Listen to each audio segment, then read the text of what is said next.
Matthew picks up these things from the Old Testament. There's 40 quotes from the Old Testament in the book of Matthew. Again, do you see what we're talking about, the Jewishness of the book of Matthew? Because of so many of the quote citations of the Old Testament, kind of more than anywhere else. I mean, he really does a lot. The significance of the church and Israel connection.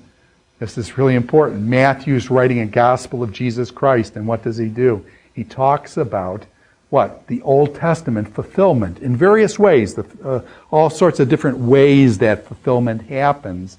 Matthew describes that. Dr. Wilson, in his book, Our Father Abraham, a classic text, describes the church as being, coming out of the book of Romans in chapters 9 and following there, that the church is like grafted into the olive tree. The olive tree is Israel, and the church is grafted in to that olive tree as a wild branch kind of in. And so you can see here's the early church getting started. Matthew, the big one, who mentions the word church twice in things. The other gospel writers, not so much. Matthew mentions the church, but he also shows this connection. And possibly the Jewish people that Matthew is writing to, too, are wondering, are we Christians or are we Jews? Are we Christians or are we Jews? And in the early church, they really struggled with that. Are we just a new sect like the Pharisees, Sadducees, and Essenes? Are we now the Nazarenes, another sect of Judaism? Or is this something new and different? And so there's a question of identity that the early church struggled with in terms of how their Jewishness made it over into the church. Matthew then shows that the church is seated in Judaism, and the Old Testament is the foundation upon which Jesus built his life. And so you get this kind of, it's really important to remember, Jesus was Jewish. Jesus was Jewish. The apostles were Jewish. Paul was Jewish. It's really important to understand early Judaism, to understand what's going on in the life of Jesus, Paul, the apostles. And again, Dr. Phillips at Gordon here has studied early Judaism, and it's absolutely critical foundation for understanding Christianity in those early days when it was trying to figure out what is its relationship now between Christianity and Judaism.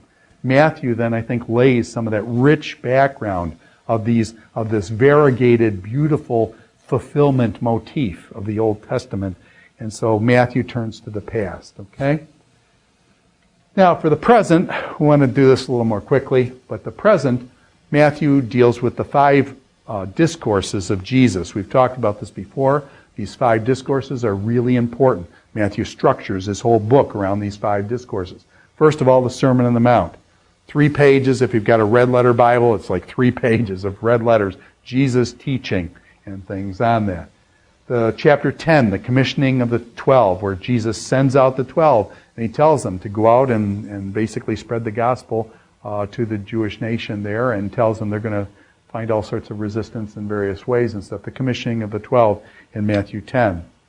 The parables of the kingdom. And I think it's in about 7 parables you have in chapter 13 where Jesus describes the parable of the seeds and the parable of the weeds and the parable of the leaven, mustard seed, various ones like that. Chapter 18 on humility and forgiveness, on the church discipline. In other words, when you've got discipline in the church and you've got conflict between 2 people, the person should do what? They should go one-on-one and they should see if they could resolve the problem. If he doesn't hear the one-on-one situation, you take 2 or 3 people, and now you got 2 or 3 people coming back, confronting the person, and seeing if you can resolve it. If he doesn't hear the 2 or 3, you take it to the church, and then basically it's the church. If the church doesn't hear the church, you basically excommunicate, kick the person out. And so this church discipline is described there, as well as humility and forgiveness, and those aspects there. In chapters 20 through to 25, you've basically got Jesus on the Pharisees. Woe unto you, scribes and Pharisees, hypocrites. And he goes off, you clean the outside of the cup, but the inside of the cup is all, deformed with all these coffee grounds that have been in there for weeks, man. And so anyway, I'm sorry, but Jesus getting on the scribes and the Pharisees. They tithe 1/10 of everything, and then they tell people, honor your father and your mother, but then you say, well, I can't give the inheritance to the father and mother, I can't take care of them the way I should because I dedicated it to God. And so then you try to, you don't take care of your parents. And so Jesus exposes that hypocrisy. And then the Olivet Discourse is about the end times. And so we'll look at that when we do the future. We'll come back to the Olivet Discourse. 2 great chapters in the Olivet Discourse, what Jesus says about the future. And so that's kind of a neat chapter. Now, speaking of the future, here we go. The parables of the kingdom. How will it grow? And we see the parable of the kingdom growing. And let's just look a little bit at this in terms of the future and how it's described. Do you remember the parable of the wicked tenants in, was it Matthew chapter 21? The parable of the wicked tenants. Matthew says that basically the farmer basically lends out his land to these tenants. These tenants are sharecroppers or whatever. They're supposed to pay him some rent. So basically the farmer rents out his property to these tenants, and they're supposed to pay him for using his land. He then sends out some people, some of his servants, to collect the rent.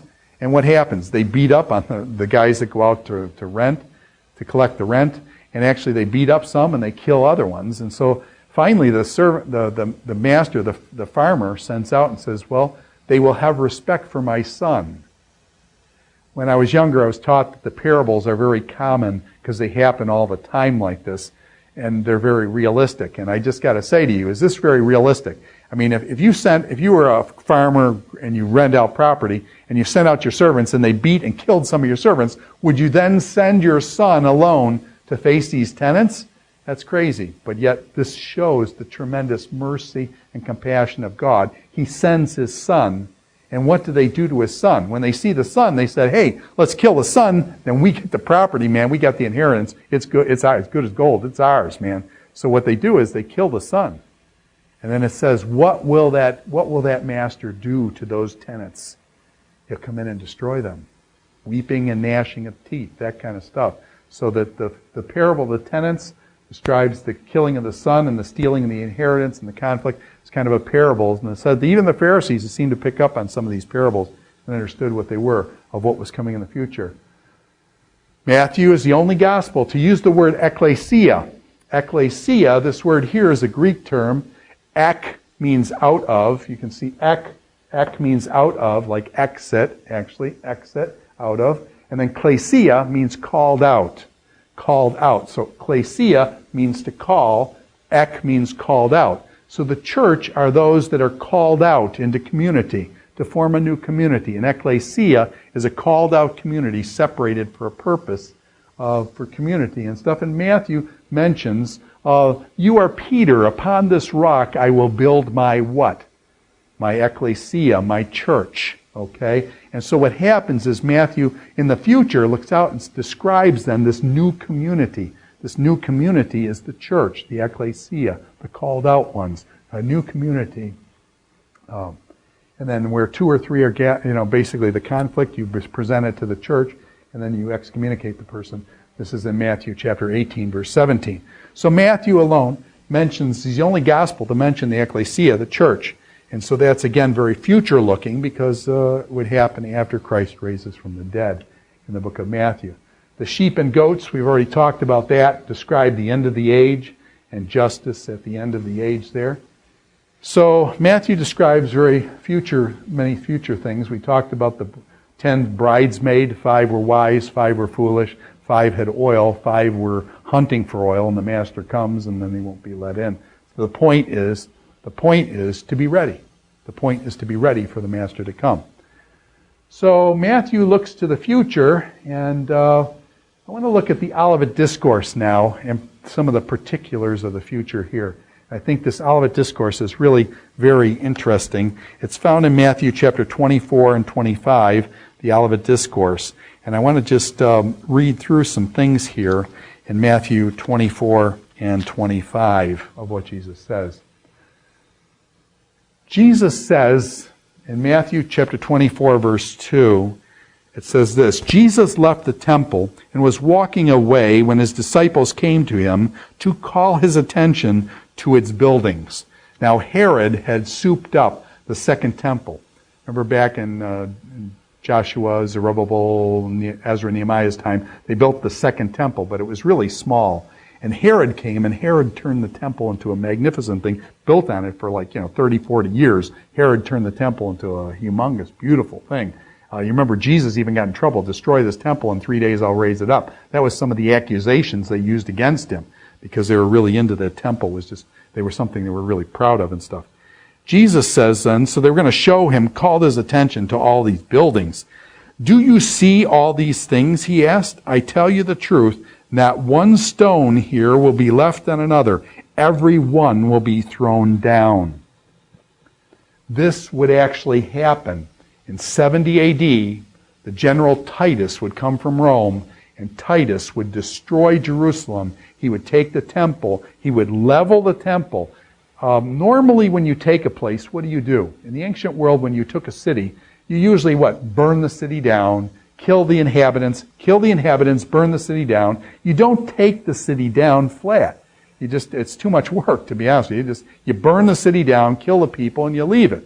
And you leave it in ruins. Okay? Not so here. Every stone was taken down.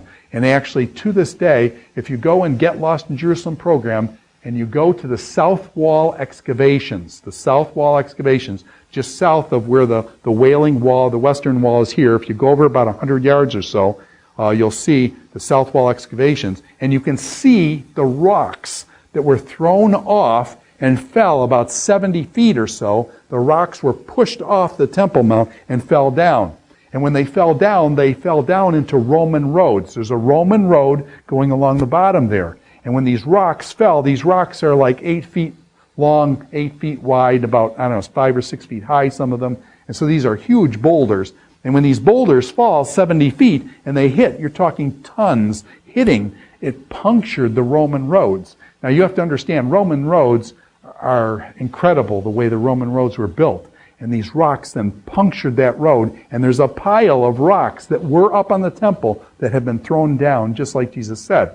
So Jesus makes this prediction. Now, critics of the Bible have to get rid of two things in the Bible critics can't stand in the Bible. And they've got to get rid of them, and so they will attack these things. Number one, miracles. Jesus walks on the water. Peter walks on the water. Jesus heals a blind man, a man that was born blind. They can't take miracles. Moses opens up the Red Sea and the Israelites go across. They can't take the miracles. And so they got to get rid of the miracles. Explain them away as legendary, explain them away as myth and legend and things. You've got to get rid of the miracles, because who can do miracles alone? God can do miracles alone.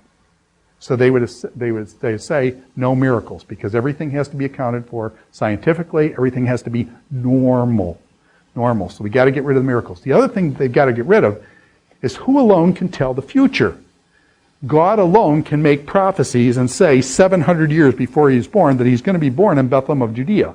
Only God can do that. 700 years ahead of time, just think about it. 700 years is a long time to make a prophecy. And so therefore they've got to get rid of the prophecies. This is a prophecy that Jesus makes, that every stone will be thrown down. When does Jesus die? Jesus dies at about 32 or so A.D. When is the temple destroyed? Not till 40 years or 38 years later or so. So therefore, Jesus makes this prediction, so critics got to get rid of it. So what do? They use a technique called Vaticanan post eventu. Vaticanan post eventu means prophecy post or after the event. Prophecy after the event. And what they say is that Jesus really didn't make this prophecy. This prophecy was made by Matthew or one of the disciples and put back into the mouth of Jesus.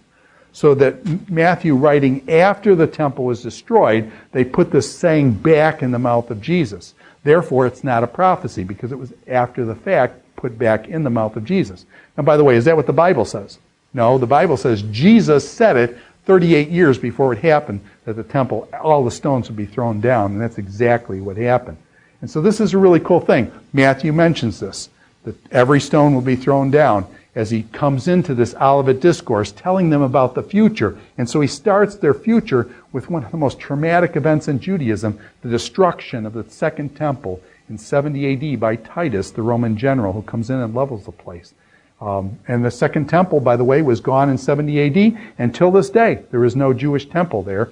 And if you've been in the Get Lost in Jerusalem program, or you've been to Israel, you realize the Dome of the Rock is up on kind of a shrine, now an Islamic shrine on the Temple Mount there now.